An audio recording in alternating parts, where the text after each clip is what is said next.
Well,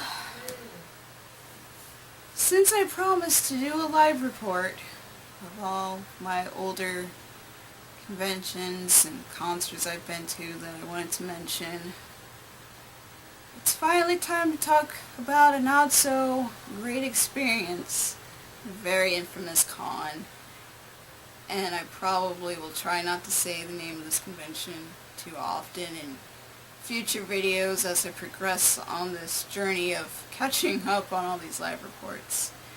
But it's probably obvious that it is Anime Matsuri, also lovingly called by myself and some of my friends Matsuri FailCon, from, I believe, 2014.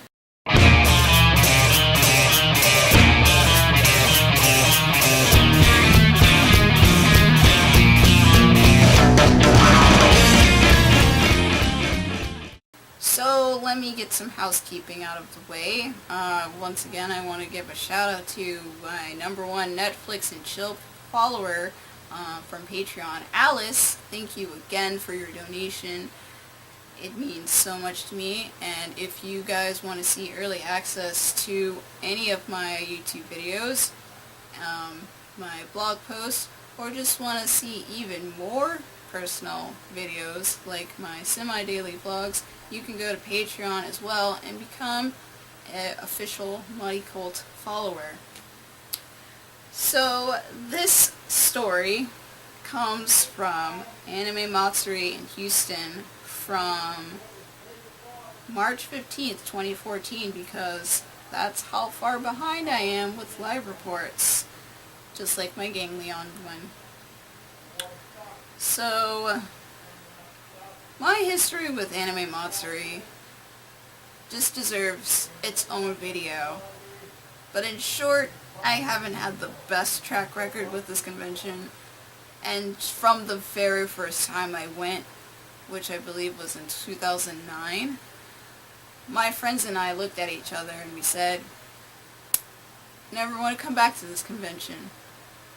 And yet, every now and then I would go. And this was before the allegations, the not paying guests and all of that stuff came out to the public. I had my own personal reasons before the list of negativity receipts were coming up to the public, from the Houston Chronicles to Facebook, before Boycott Anime Matsuri even appeared. There's no outside influence that made me feel the way I felt about this convention. It was purely my own opinion of how I felt. And as I said before, this not so great impression started back in 2009, and I thought I would never come back to this convention again. And yet, I did.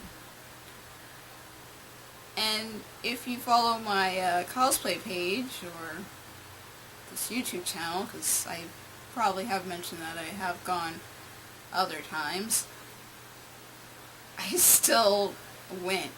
I didn't go every year. I would skip, much like I treated it like any other convention where it really depended on the musical guests that was going to be there. And this year of 2014, the guest was Nightmare. Nightmare was one of those, it was one of those bands that I loved from when I first got into Japanese rock music. So I was very surprised that they got another big name, because the first year I went was Miyavi, and I won't even get into that story, but I'll mention it later in another video. But I felt required to go. And this was also a year that I was not in my hometown.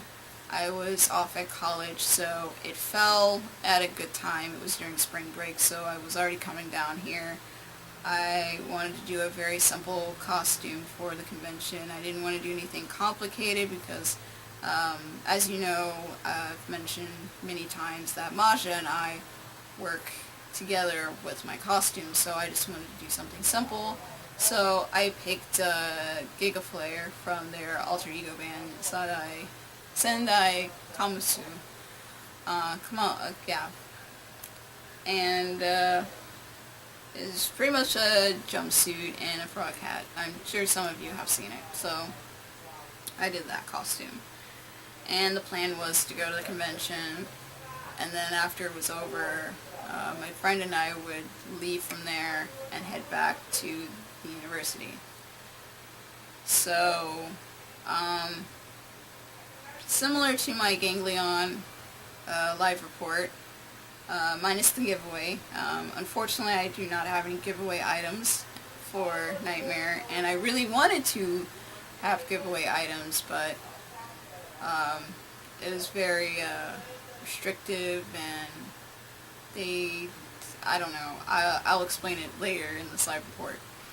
So I knew I wrote down a bullet point outline of what happened during that whole weekend, similar to what I did for OniCon, so I had to figure out whether it was in a book or a paper, and I remember I had at least one or two that I read on a loose leaf paper, and this one is written on a loose leaf paper.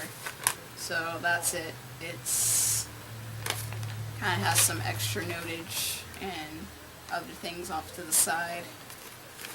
It even has a post about Southside fans and Matsuri and OniCon on the back of the paper. So I'll be using this as a template of telling you guys what happened at Anime Matsuri in 2014.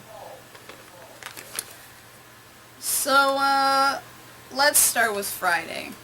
Now, I've made it this habit of now that if there is a day zero for me to pick up my badge, I would go that Thursday, pick up my badge, and I don't have to worry about it on a Friday. So, according to this paper, because I haven't really looked at it since since for a really long time, so it says the pre-reg pickup was pretty fast. Apparently I took some pictures.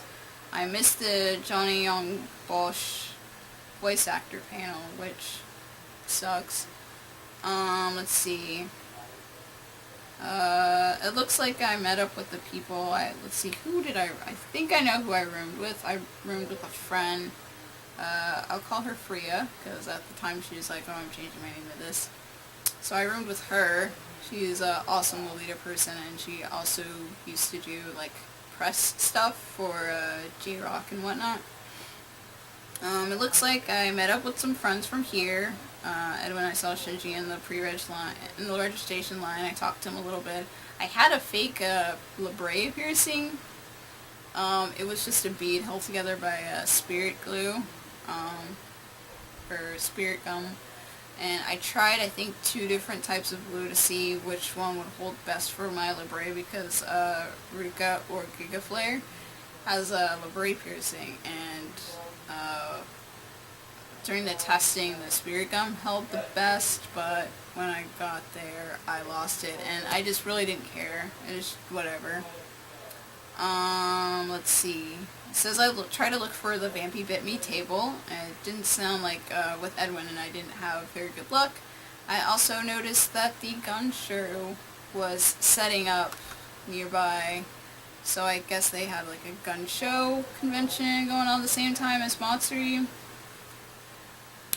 Let's see. So, oh, okay, I see. So, the first thing that I wanted to do, aside from the John Young Bush voice actor panel, was to find where the Q&A panel room was for Nightmare. And if I remember correctly, the signage for this convention was horrific. I think someone even took a picture of this volunteer table that says, "We don't know where anything is," and nobody was there. And I've kind of heard a constant complaint from a lot of attendees later on, after the convention was over that year, that they had a hard time finding where anything was, because I think this might have been the first year they were at the Georgia Brown. Might have been the second. I don't remember. I think there was like a big gap in between when I last went. Yeah. According to my life journal, there was this huge gap between 2009 and 2014. I did not go to Anime Matsuri ever again. So, I mean, there could have been other times that they were in the Georgia round, but I kind of want to say they didn't. I'm sure I'll put a correction somewhere on the screen saying that this is their whatever number year that they've been there. So, I just know that the signage was not very good, and it wasn't my first time being at the Georgia Brown because Onicon used to be there, so I kind of got the gist of how to navigate the place, but without proper signage of this is our panel 1, this is our panel 2, it makes things really confusing, especially if you're not from Houston and you've never been in the convention center. And I think recently I had to meet up a friend, Salima. You've probably seen her in one of my older videos. She was like, oh, I think this thing is at the largest convention center in Houston. I think I typed it in, and apparently Georgia Brown is the largest convention center in Houston. So just try to imagine that. So I ran into a friend, Jasmine, and I believe she also used to do press too, for like Japanese rock and whatnot. I kind of sat with her, and that experience was kind of uncomfortable, and she kind of ignored me, and I didn't care for that too much. I ended up running into some closer friends, my Bangya crew. Shout out to you guys. You know who you are. A couple of you are in Japan. So I kind of just hung out with them, and we went to this Q&A. So I'm sure I will bring this up again later when I talk about my grievances with Anime Matsuri, but the worst Q&A I've been to was 2009 when I saw Miyabi at Anime Matsuri. That was the worst Q&A I've been to. This one became my number 1 worst Q&A I've been to, and Miyabi has been bumped down to number 2. John Lee, he was the moderator for this Q&A. Translator was so-so, wasn't that great. Fortunately, one of my friends, Jeanette, is practically fluent in Japanese, so it was nice to have friends that know Japanese, and they would like relay like what they were saying and stuff. It really looked like the band was uncomfortable during this Q&A, and by the way, the Q&A was late, by I think an hour and a half, maybe more, because they were stuck at welcoming ceremonies, so that just was already not off to a good start. John being moderator was just the worst. If you want to a good filter of the Q&A without the negativity, lists like emphasis like I'm about to do, I did post it on Muddy Cult, so you can read the Q&A. I'll put the link below. I did do that, but I did not express what happened at this con. So Nightmare was uncomfortable a lot of the time, and it just didn't really feel... What made it like the worst Q&A for me was it didn't feel like a fan Q&A. It felt like a John Q&A. He barely gave us permission to ask the band questions, and with Q&As, it's a chance for the fans to interact with the guest, not for the moderator to hijack the whole Q&A and ask stupid little questions. And he also didn't like filter out things that were inappropriate or just, I don't know, just didn't seem like a good thing to ask.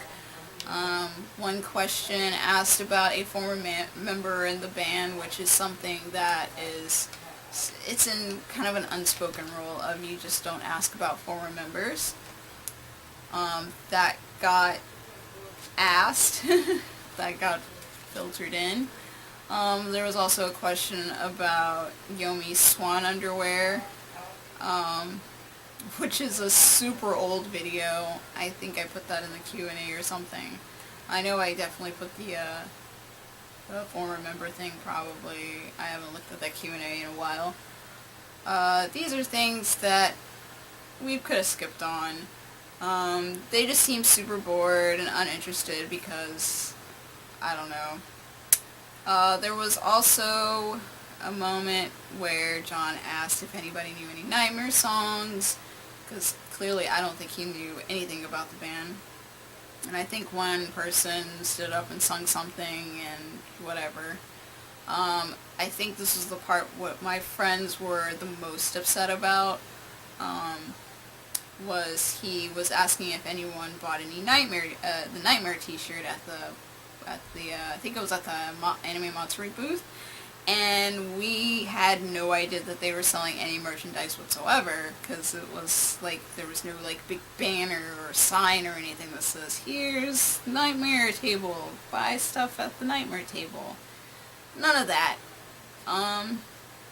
But I mean, later we figured it out and found it, but I think I put it in the list.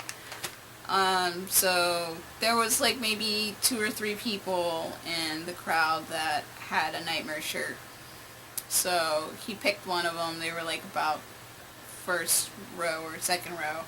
Stood them up and they're like, "Oh, you bought a Nightmare shirt." And my friends were like, hey, what about a Nightmare cosplay? A Nightmare cosplay. There's someone, and they told me to stand up, and the band just like lit up and they were excited and they were happy to see the Nightmare cosplay. But John ignored us, and he picked this girl who had a Nightmare shirt on from the booth, which was a really boring design. I like really interesting designs when I pick band t-shirts. I don't buy every band t-shirt that has to have an interesting design. So he told her to go up on the stage behind the band, and he was going to take a picture and put it on the Twitter, which is just weird. I don't get it. So it was just not a very productive Q&A whatsoever. So after that, they were going to have their autograph session like right after that, and since the Q&A ran late because they were late leaving the welcoming ceremonies, of course the autographs were going to be late too. We kind of made some friends with these 2 fans from Japan, which is pretty awesome. I always like seeing people from Japan come to Texas to see their bands and get to interact with them in a different way than they are able to in Japan, which is pretty awesome. It shows dedication. I wish I could do the same thing someday. I didn't find out about this news until after the fact. So they did an autograph and photo session thing, and all of these things ran back to back. So they did a Q&A, which was late because of welcoming ceremonies. Then they did the autograph session, which was late because the Q&A was late. And then they had the photo op right after the autograph thing, which was late as well. All these things were delayed because they were late at the welcoming ceremonies. I think they could have planned this a little better. They could have spread it out more instead of putting them back to back, because these guys should have like gone a break or something. So you had to prepay for these autographs and photos, and I thought they kind of cost more than they should have, and I won't go any further with the cost details, but I guess in short, most likely they probably didn't get any of that money. If I remember correctly, I think the autograph was $30. I think. Could have been more. And the photos could have been $40. I could have been wrong. I think I spent like $90 for both of them together. and they would give you something for both of these things. So for the autograph, they gave us a single of Rewrite. I think that's right. Oh no, I think this is Rewrite. So this is the single they gave us. So yeah, so that's the single. I am not a big single fan. Like, it's fine, I guess, but So, inside, it's the single with the DVD in it, so the DVD's right here. And at first, of course, everybody got the Super Pass, went first, which is just the pass that'll let you go into things before everybody else, which I thought was kind of pointless during this time in 2014 because everything was late, which I'll mention later. But they just told us to have whatever we wanted to get signed ready. So I brought the oldest CD that I have of theirs, which I think is their second album, which is Ultimate Circus, which is like one of my favorite albums, and it's like the first like album I really like listened to when I was getting into them. So I wanted them to sign on by their pictures. So that's Yomi's. And just seeing their reactions to their pictures was just great. Here's Hitsugi.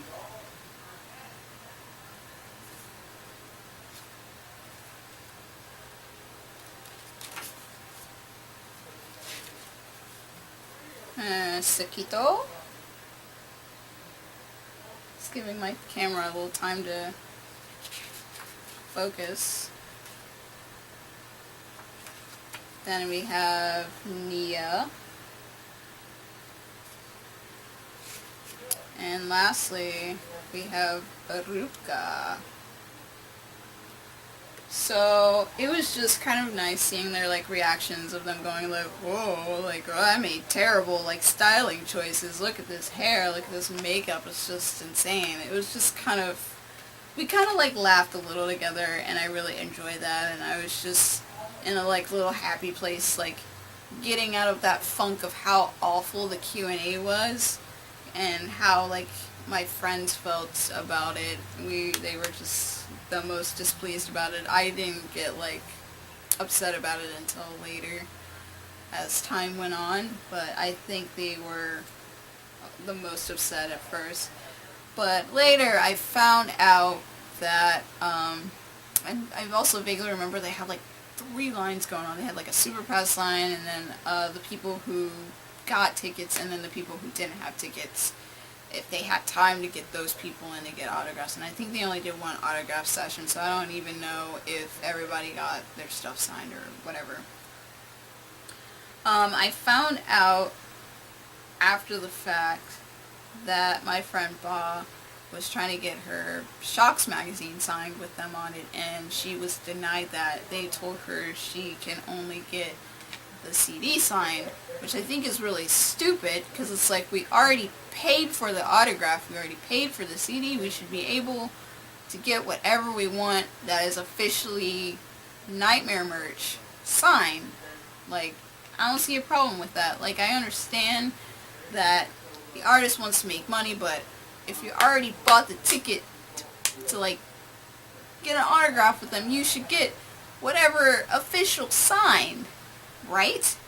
So I didn't think that was right. I don't know the whole details of her getting denied it signed, but I think that was pretty messed up that they decided to just change the rules, because I didn't have any problems getting my CD signed, and it's an old CD that they don't even have.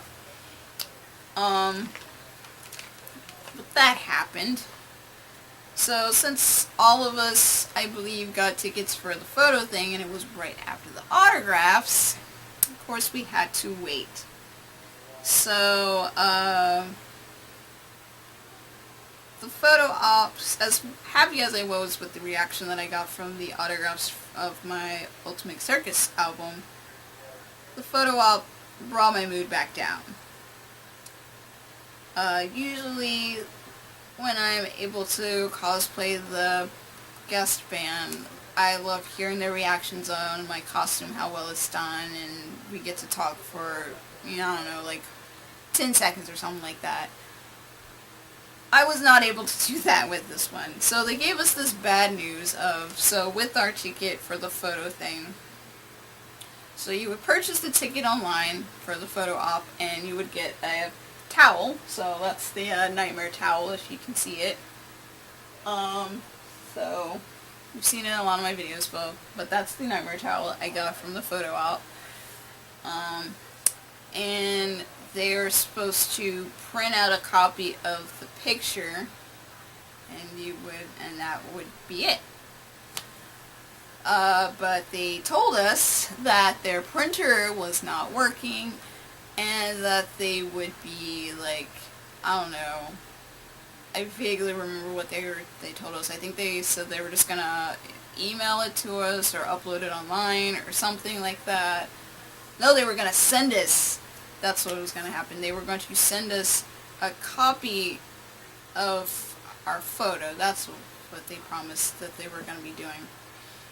So I was looking forward to, of course, interacting with them again in my Giga Flare costume, and man, they just kind of shoved us in and shoved us out of that photo op. The band was excited to see me in my Seirei costume,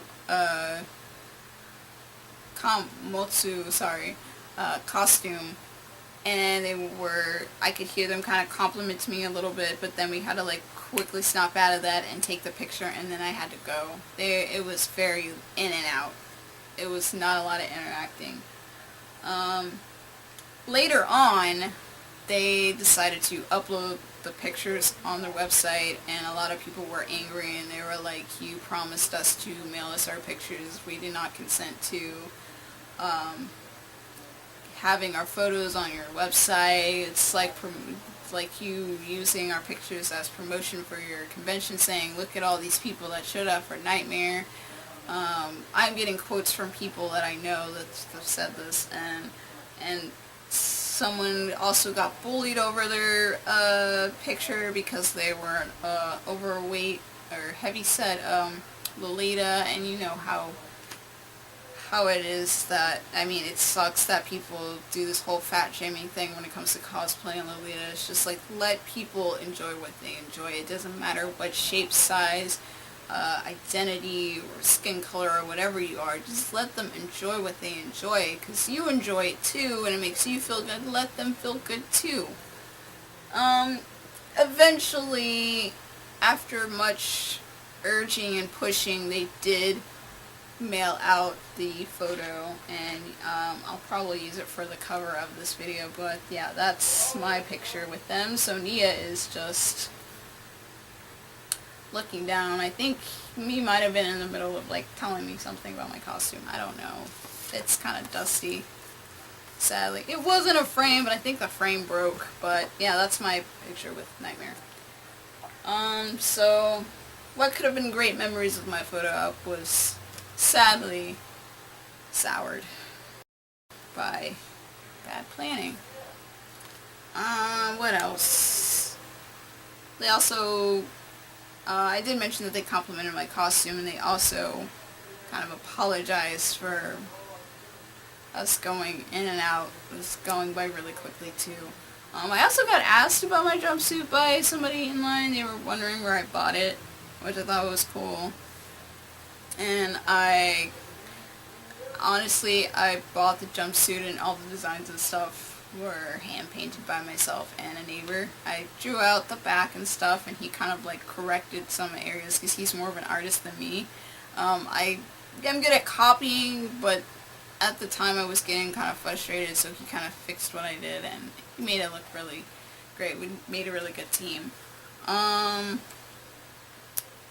So I don't think, yeah.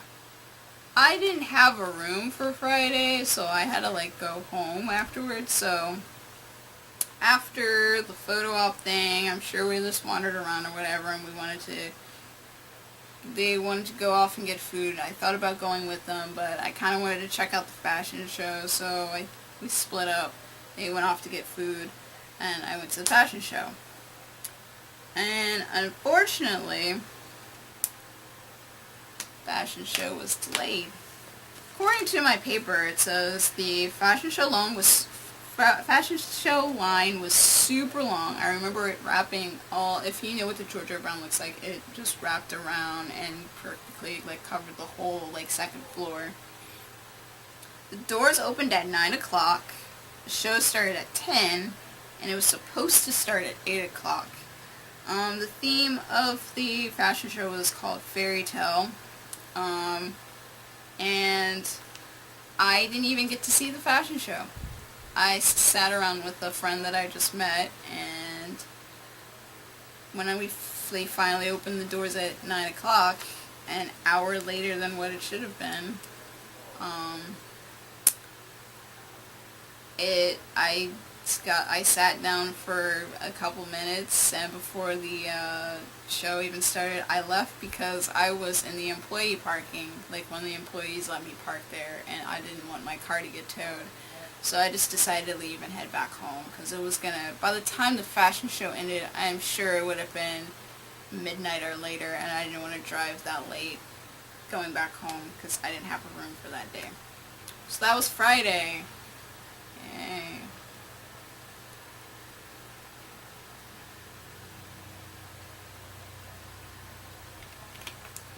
On to Saturday.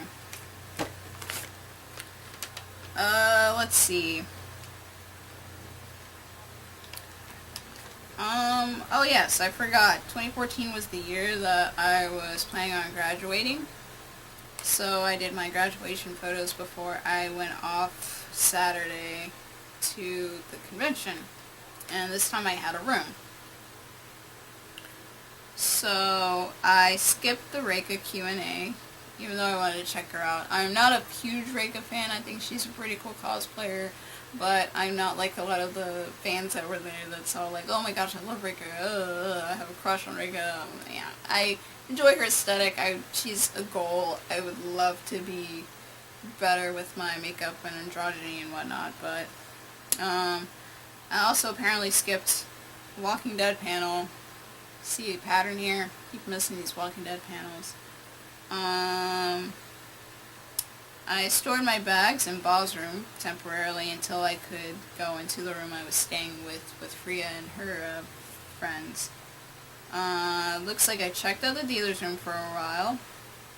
I ran into 3 friends, Dion, Lena, and Stella. I don't think Lena's really my friend. I think I just know her.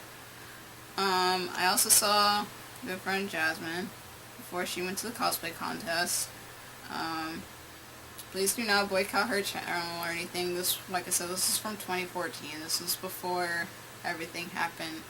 She thinks this con is trash. A lot of my friends think this con is trash. I met some new friends, Chrissy and this photographer guy named Pete, who took my photos in my Giga Flare costume. He's super nice. I see him every now and then. He also took my picture later for Teddy Lloyd. I'll probably mention that later in this list. So I moved all my stuff into Freya's room, and I met Chrissy and stuff. We were all cool.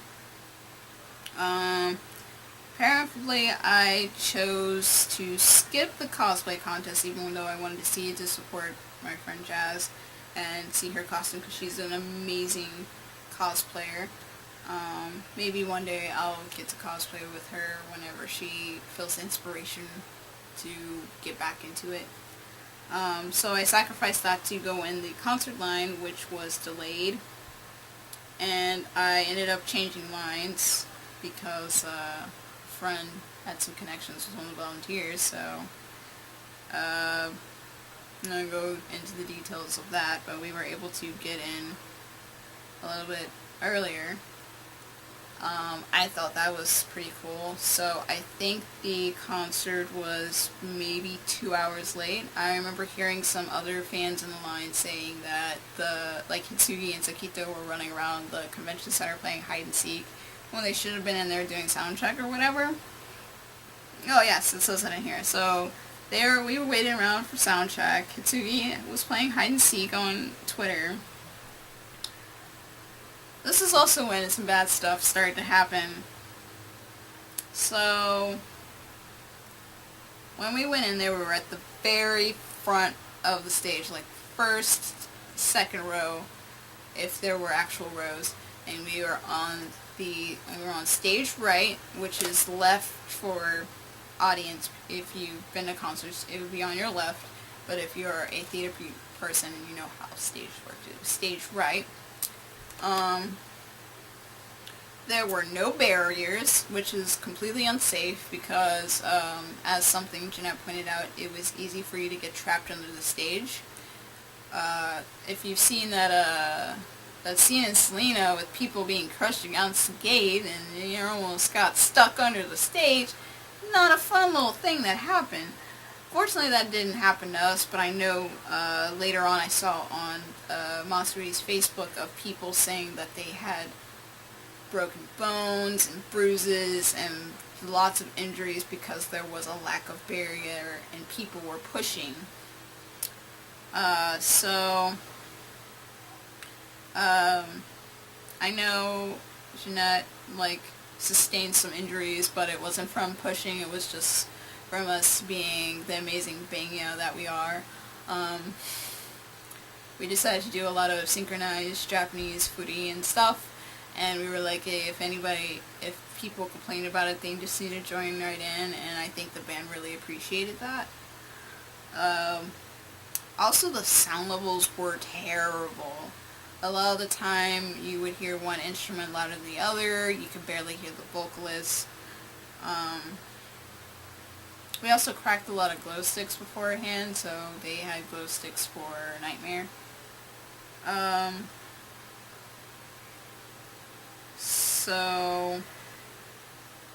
Okay. Let's start with iShine, because I'm supposed to be doing a concert report. So iShine is Johnny Young Bosch's band. Currently they're not together anymore, but I'll probably mention that in another video because I got to see him a second time.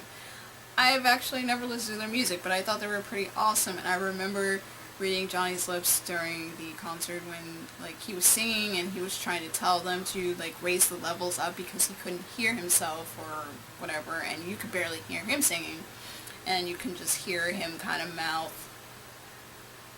I'm not even gonna say it, so if you could read that, that's what I read, and I was like, boy, this guy's really pissed. I do not blame him. But I did enjoy their show. They were very energetic, and it made me want to listen to their music a little bit more. I still need to really dive into their music much more and become a better iShine fan. Even though we're not together anymore. But after their great performance, because I think all my friends pretty much enjoyed them as well, they decided to slip in the final entries for anime Matsuri Idol, which I thought was inappropriate. It reminded me, I had flashbacks of the Miyabi Live when they decided, oh, before the concert, we're gonna do the finals of this championship video game tournament that we're having, instead of getting right into the next concert. But it was just awkward and weird, and nobody really cared. We just kind of applauded with whatever, so it would just move on and they would just go away. And John was a terrible MC. He should just never MC, and I'm sure I'm going to mention that again, but he was the MC for this concert, and he was just not very good at it. And I hated, we both did not understand why the Annie Idol thing was going on anyway. I saw Chi-Chi and Jazz too. They were in the crowd. I know Chi-Chi was his Nightmare fan. I won't get into that. That brings up some negativity again. He did not set any ground rules of like the normal, what a lot of people normally see at these anime conventions with Japanese artists and whatnot. You know, the whole like no pushing, no moshing, no crowd surfing, and of course there was moshing and crowd surfing going on. I mean, he did say some rules like, you know, don't touch them or anything like that, and so he said the levels were bad, so it was kind of hard to hear Yomi singing, and it just kind of, it sucked, because I don't think I'll ever see Nightmare again unless I go to Japan or they go to another convention, which would be great. I would love to see them again, because I love them so much. I've loved them for a really long time, so to not hear Yomi's voice was just kind of heartbreaking. There's nothing I could do. I think when they saw us, especially Hitsugi, he kind of taunted us, and he started like getting closer to where we were, and he was shaking his butt like toward us, like wanting us to touch him while we were going like this, and we're like, oh no, we don't want to get in trouble for touching you. So I thought that was pretty funny. They were really energetic. I loved watching them on stage. They have such great chemistry together, and they really like to play to the audience. Of course, they played the 2 songs they contributed to Death Note, and a lot of people sung along. I just kind of rolled my eyes and kind of noticed something, which I'm not going to go too deeply into. I was also happy that they mixed up like some of their older songs and some of their new songs, so they did play like Backside Boogie, which made me super happy, and it made my friends happy. I was like, ah, yes, an old song, an old goodie. So I was very happy with the selection of songs that they chose. I was just very disappointed on how they were treated throughout the convention thus far. But I think I heard that they kind of got through it with lots of alcohol. I think there's this rumor that they made a song about John called, I think it's called Mr. Boogerman or something like that, which I think is pretty funny, and I need to like listen to that song again. So, yeah, so that was the concert. It was great. I wish the levels were better. John is a terrible MC. Don't put all your contest crap in the beginning of your, or in the middle of your concert either. And have barriers. And have set rules. Like, come on. Other than, you know, don't touch the artists. Like, everybody should know that, but you shouldn't be moshing and whatnot in the crowd anyway. After that, this is when we actually split up. So the girls went off to go to IHOP. I found Jazz. I decided to check out the rave because I really like Teddy Lloyd. He's pretty awesome. So I danced with her and some other friends at the rave for a while during a Teddy Lloyd signing. Well, first I popped in and saw Wavia was opening, so I just kind of stood toward the back, and they're kind of like a K-pop-y dance. They're like a dance group that does a lot of like K-pop dance, and this is before like K-pop really like took over in the U.S. But I've heard of Wavia. I thought they were okay. I don't really remember watching a lot of their stuff. I think I just kind of peeked in and walked out and then found a friend or whatever. But I stayed for the whole set for Teddy Lloyd, and it was super amazing. I normally skip raves. I don't like them. I think they're super boring. When I went for 2009, the first year for the rave, I thought the music was really tedious. There wasn't like a lot of variety or whatever. I just got bored really fast, and I ended up going to the room. This one I stayed throughout the whole thing because Teddy Lloyd is legitimately a great DJ, and if he ever came, you know, if I ever get to see him again, of course I would stay through the whole rave because he's just that great. There's not too many DJs that I follow in Japan, but he's one that I think is great. So he was surprisingly doing an autograph signing, so the only like Teddy Lloyd CD that I had was his collaboration CD with Miyavi. So I brought that, and I was standing in line, and there was some people near me. They were like, oh, what should we get signed? I don't know what. Is he selling any merch, or I don't know. They were trying to figure it out, and they saw me with my booklet, and I was like, oh yeah, I brought this from home. So he was really surprised that there was a fan there that you know, had something of his. I think another thing that I would probably get signed whenever I buy it is the Panty and Stocking soundtrack, because that's pretty awesome, and he did that. So the friend that I made that was rooming with us, Pete, he took a picture of me and Teddy Lloyd getting my album signed, which I'll probably put a picture of there. He also, like I said, did a photo shoot, like impromptu photo shoot of me in my Giga Flare costume, which was pretty awesome. I've never done a photo shoot before, and I thought it was pretty fun, and now I'm trying to get more into doing photo shoots, so... I also got to catch up on some, like, drama and just life stuff with the people I was rooming with, Freya, and learning some things, and she was telling me that doing press for the con is just not a very good idea, because they do not care about the press, they don't take care of their press, so, you will probably never see me do press for Anime Matsuri, because I just feel iffy, because I trust her word, and I don't think I would ever do it. So, so Sunday, the final day, it says I went to bed at 6 a.m. I had about 4 hours of sleep, which kind of sucks because I had to go drive back to university. I went with Freya to do the Akira autographs, and I know Akira from Discocode, so you'll probably hear some more stuff about Akira and Discocode later in future Matsuri live report stuff, so I decided to, I think, I don't know if I went into the autograph thing or not that year. If I did, I'll probably, like, put a picture or something up, but I think I did get to meet Akira that year. I wanted to say I did, and I got to meet her, and she's the sweetest person ever in life, and I look forward to, like, meeting her again, because she's super sweet, and I mean, that was the year that kind of, like, pushed me a little bit more to, like, get into Akira a little bit more, because I already knew her style was very aesthetic for me. Like, that is my style goal, is to be like her. Like, in my head, like, people have Beyonce or Rihanna as their best friend. Akira is my, like, best friend in my head, and I'll probably say that again. So I got to make friends with another friend of Freya's. So we still talk, and I see her every now and then doing her Lolita thing, and I think she's pretty awesome and cool.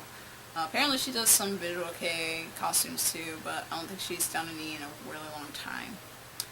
So I ended up waiting for my parents and my friend so we could, so I can get the rest of, like, my belongings from my house. They were bringing the rest of my belongings to my house, and him, and he just kind of, like, roamed around the convention. They just let him do whatever, even though he didn't have a badge.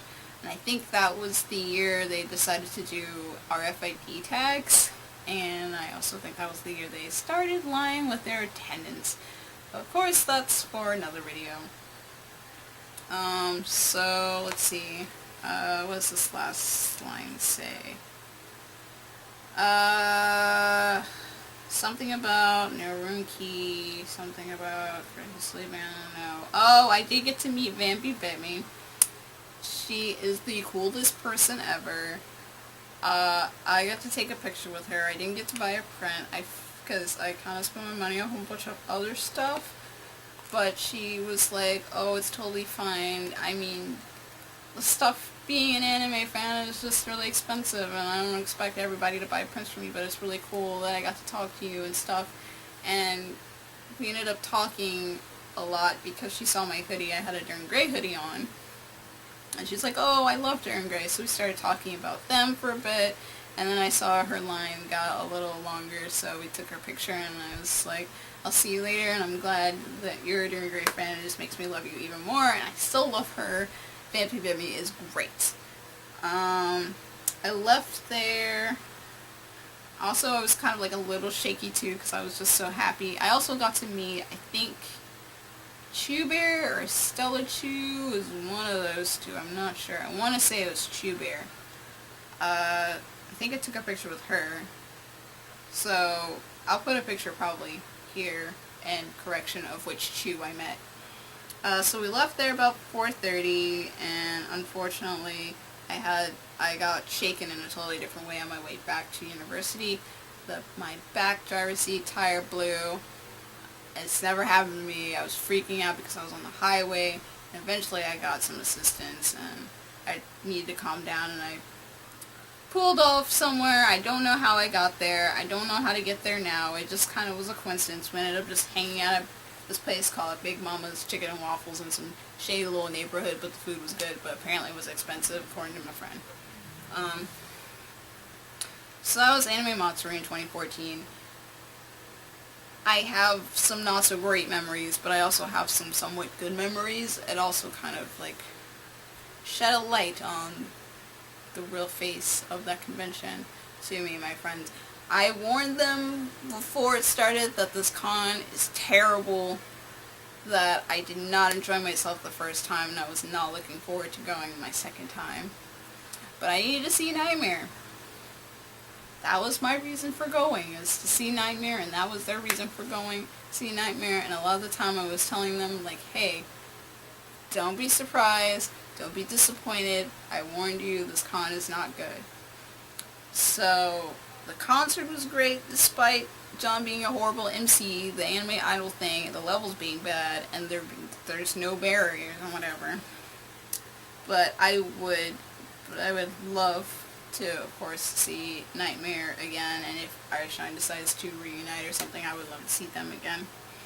But I do not recommend Anime Matsuri as a convention to go to in Texas. There are so many other conventions you can go to that I would recommend double checking and make sure that that was the second time that I've been, but it looks like it is.